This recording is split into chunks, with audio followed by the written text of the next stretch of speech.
오늘도 비타민 같은 하루 되세요. 6월 10일 수요일 비타민TV 뉴스 브리핑입니다. 국회 세종의사당 설치 법안 21대 문턱 재진입. 미완의 과제인 국회 세종의사당 설치법이 21대 국회 문턱에 진입했다. 1호 법안으로 발의하겠다던 지역구 홍성국 강준현 국회의원 공약이 이행 수순을 밟게 됐다. 대표 발의는 홍성국 국회의원 몫으로 돌아갔다. 홍 의원은 10일 강준현 의원실과 조율 끝에 국회 세종의사당 설치 내용을 담은 국회법 일부 개정 법률안을 대표 발의했다. 강준현 국회의원은 이 법안의 공동 발의자로 참여하는 한편 세종시 특별법과 법원 설치에 관한 법률 개정안을 대표 발의하는 데 합의했다. 공과 다툼보다는 세종시 발전의 원팀이자 투톱으로서 성과 창출에 초점을 맞췄다. 이번 개정안은 20대 국회의 이해찬 대표 법안과 분명한 차이를 보인다. 외형상으론 문구에서 엿보인다. 20대 국회 법안에선 국회 분원을 세종특별자치시에 설치하여야 한다고 적시되어 있다. 개정안은 제22조의 4 국회 세종의사당으로 표현했다. 분원 대신 세종의사당이란 위상을 분명히 한 셈이다. 기능상 분원이라고 해도 명칭만은 국회의사당과 대등한 조건으로 가겠다는 의지로 해석된다. 실제 국회는 세종특별자치시 설치 등에 관한 특별법에 따라 세종특별자치시에 국회 세종의사당을 둔다. 1항 제1항에 따른 국회 세종의사당의 설치와 운영, 그 밖에 필요한 사항은 국회 규칙으로 정한다. 2항는 문구가 담겨있다. 또 다른 변화는 공동발의 참여의원 숫자에서 확연하게 다가온다. 지난 2016년 6월 이해찬 대표 발의 당시에는 모두 38명의 국회의원이 참여한 데 반해 21대 들어선 무려 80명이 동참했다. 홍 의원은 국회 세종의사당 건립을 통해 국가 균형 발전을 도모하고 국정 운영의 효율성을 제고하겠다는 입법 취지를 10분 고려했다. 이번에 보다 나은 개념으로 발의됐다고 해서 안심할 단계는 아니다. 20대 국회에서 자동 폐기된 법률이 21대 국회에서 압도적 찬성으로 통과되란 법은 없기 때문이다. 사업 추진에 키를 쥐고 있는 국회 사무처는 국회 세종의사당 설계비 20억 원을 반영하고도 여전히 소극적인 모습이다. 국회법 개정안이 통과된 이후 본격적으로 움직이겠다는 태도에 변함이 없어 보인다. 또 다른 난관은 여야 협치 부재 상황과 연관된다. 그나마 20대에는 정의당 김종대와 새누리당 충청권 의원 일부 김태흠, 성일종 이 공동 발의에 동참하였으나 이번 80명 명단에 정의당과 미래통합당 의원은 찾아보기 힘들다. 아직까지 폭넓은 공감대 형성에는 미치지 못한 모양새로 비춰진다. 21대 국회의 명운을 건 통과는 결국 홍성국, 강준현 국회의원이 발로 뛰며 진정성 있는 행보를 보일 때 가능할 것으로 전망된다. 네, 다음은요. 세종시 상권 활성화 주춤, 이제 상인들이 나선다. 긴급 재난지원금과 지역화폐 여민전의 지역 상권 활성화 효과가 주춤하는 모양새다. 이미 재난지원금을 다 썼거나 여민전 발급 경쟁을 뚫지 못한 가구들의 지갑이 다시 닫히고 있다. 재난지원금 역할은 8월 31일까지 한시성을 띠고 있다 쳐도 여민전 효과가 세종시 재정난과 맞물려 퇴색되고 있어서다. 발급 대상은 27만여 명, 만 14세 이상에 달하는데 정작 매월 발급 인원은 2만여 명에 불과한 현실에 놓여 있다. 10% 캐시백 혜택도 7월부터 6%로 반감된다. 자체 긴급 재난지원금에다 지역화폐 혜택이 풍성한 인근 대전시와 비교할 때 경기 부양의 한계점이 빨리 찾아오고 있는 양상이다.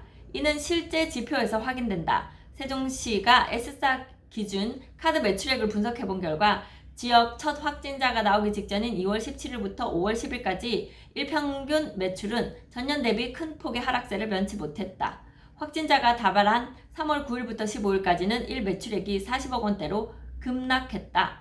2019년 같은 시기에 52억여 원보다 12억 원이 시장에 풀리지 않은 셈이다. 전년 대비 하락세는 사회적 거리두기가 완화된 5월 11일 직전까지 지속됐다. 반전은 5월 16일부터 나타난 것으로 보인다. 5월 11일부터 17일 주간 사이 일평균 매출액은 58억여 원으로 전년에 55억여 원을 초과했다. 정점은 약 69억 원을 기록한 5월 18일에서 24일 주간에 찍었다. 이후로는 다시 매출액이 63억 원으로 하향세다. 상승률도 26.2%에서 17.1%로 급감했다. 6월 초순 자료는 나오지 않았으나 더욱 내려간 것으로 추정된다. 재난지원금 소진이 빠르게 이뤄진 데 따른 현상으로 해석된다. 여기에 여민접 발급의 한계가 맞물려 상승세 불씨를 키워가지 못하고 있다. 이 같은 분위기를 가장 빨리 체감하고 있는 곳은 바로 지역 상권이다. 일부 동네 상권이 자체 할인 행사로 자구책을 마련하게 된 배경이 여기에 있다.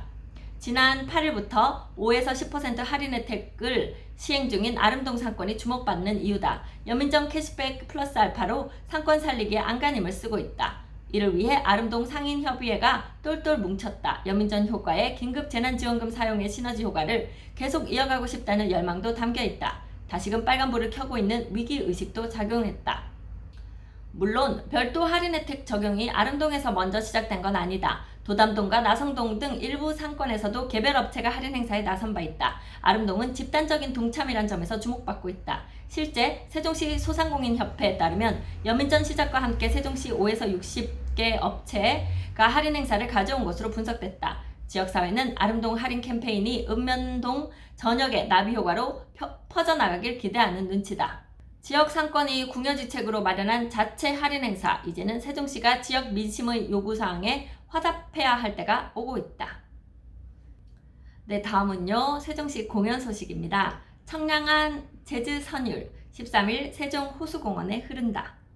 본격적인 한여름 밤의 무더위를 날려줄 재즈 선율이 세종 호수공원을 따라 흐른다. 문화예술 공연에 목마른 세종 시민들에게 청량감을 안겨줄 음악회가 될 것으로 기대된다.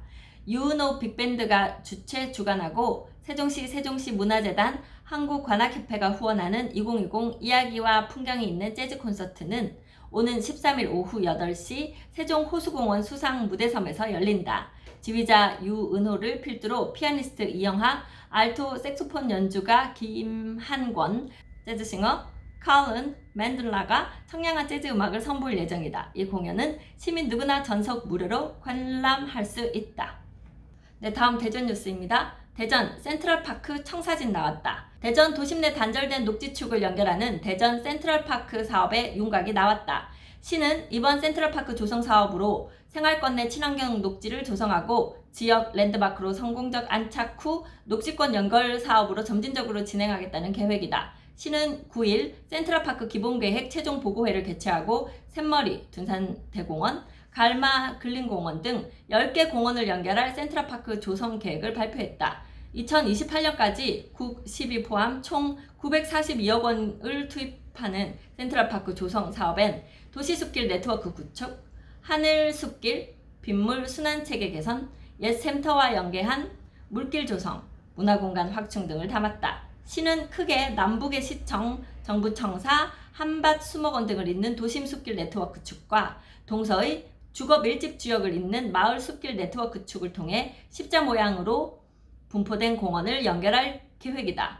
시는 센트럴파크 조성을 시작으로 향후 지역 내 생활권 공원 연결 사업을 활성화하고 지역 랜드마크 조성도 꾀할 계획이다. 허태정 대전시장은 둔산권의 도시가 조성된 지 30년 만에 둔산 도시계획을 재평가하는 기회이기에 지금까지 나온 목소리들을 면밀히 검토하고 정책에 담을 것이라며 센트럴파크 조성 사업은 지역의 녹지권 연결 사업의 첫걸음인 만큼 성공적으로 사업을 실시해 생활권 녹지공간 연결 사업을 지속적으로 확충해 나가겠다고 말했다. 네, 다음은요. 충청권 경매시장 온도차. 충청권 경매시장이 극과 극 양상을 보이고 있다. 대전과 세종 지역이 주거시설 경매를 중심으로 꾸준히 높은 낙찰률을 보이는 반면 충남북은 경매시장 개선의 발판을 마련했음에도 불구하고 회복세와 하락세의 갈림길에 전전하고 있기 때문이다. 9일 지지옥션의 5월 지지 경매 동향 보고서에 따르면 경매시장의 소화량을 보여주는 낙찰률에서 대전 57%, 세종 51.1%는 낙찰률 50%를 넘기며 진행 건수 절반 이상 소화시킨 반면 충남 34.3%, 충북 26.6%는 두 달 연속 낙찰률 저조에 그치고 있다. 대전 지역의 경우 경매시장에 나오기 무섭게 물건이 소화되고 있다. 이 중 주거시설은 56건의 진행 물건 중 38건이 낙찰되면서 낙찰률 67.9%, 낙찰가율 94.6%로 두 부문 모두 전국 최상위 성적을 지켰다.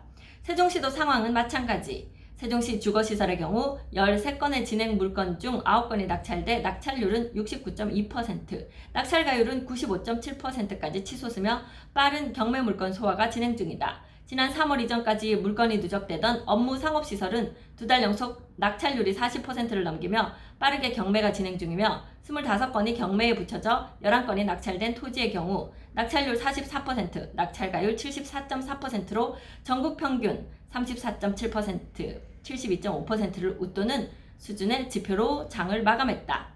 지역 부동산업계 관계자는 대전, 세종의 경우 꾸준한 경매 진행에 따른 빠른 소화량으로 부동산 물건의 가치 평가를 가늠하는 낙찰가율도 높게 유지되고 있다는 점에서 활발한 지역 경제 상황을 가늠할 수 있다며, 반면 충남북은 지난 4월에 이어 지난달에도 특별히 영향을 미친 특이 사례가 발견되지 않아 주목을 받지 못하고 있어 충청권의 극과 극 양상은 당분간 유지될 것이라고 말했다.